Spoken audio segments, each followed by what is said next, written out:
தற்போது நமது தொலைபேசி இணைப்பில் அதிமுக எம்எல்ஏ ராஜன் செல்லப்பா இணைப்பில் வந்திருக்கிறார். அவரிடம் கேட்கலாம். ராஜன் செல்லப்பா, வணக்கம்.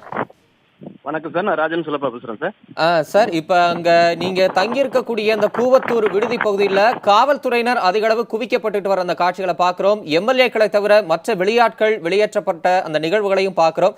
இந்த நிகழ்வுகள் குறித்த உங்களுடைய கருத்து?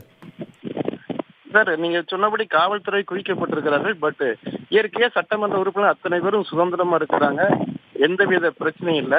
அது மிக திட்டமிட்டு செல்றாருன்னு இருந்தாலும் பரவாயில்லை. அதை எப்படி டேக்கிள் பண்ணணுமோ அந்த மாதிரி எங்களுடைய ஒன்றிணைப்பு மிக சிறப்பாக செய்து கொண்டிருக்கிறார்கள். ஏன்னா அந்த வகையில நாங்க இண்டிபெண்டா எல்லாரும், ஏன்னா எங்களையெல்லாம் அடக்கி வைக்க முடியுன்றது நடக்கிற ஒரு அறைக்குள்ள அடக்கி வைக்கணுன்றது இயலாத செய்தி.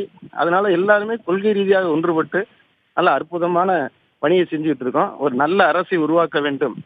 அம்மாவின் தலைமையில, சின்னம்மாவுடைய வழிகாட்டுதல்ல, அம்மாவுடைய ஆட்சியோடு ஒரு நல்ல அரசை உருவாக்குவதற்கு, ஜனநாயக அடிப்படையில் உருவாக்குவதற்கு நாங்கள் அத்தனை பேரும் மிக சாத்வீக போராட்டத்தை, உண்மையான சாத்வீக போராட்டத்தை சிலர் செய்வது போல நடிப்புக்காக அல்ல, உண்மையாக பொறுமையாக இந்த பணியினை செய்து முடிக்க வேண்டும் என்று கங்கணம் கட்டிக்கொண்டு மிகுந்த பொறுமையோடு அனைத்து அமைச்சர்களும் சட்டமன்ற உறுப்பினர்களும் இங்கே இருக்கிறோம். எங்களுக்கு எந்தவித வேறு விதமான தொந்தரவுகள் எதுவும் இல்லை. காவல்துறை சும்மா ஒரு இதுக்காக வந்திருக்கிறாங்க. ஒருவேளை எங்களுக்கு பாதுகாப்புக்காக கூட வந்திருக்கலாம். அந்த அடிப்படையில் நாங்கள் அதை பெருசாக எடுத்துக்கல.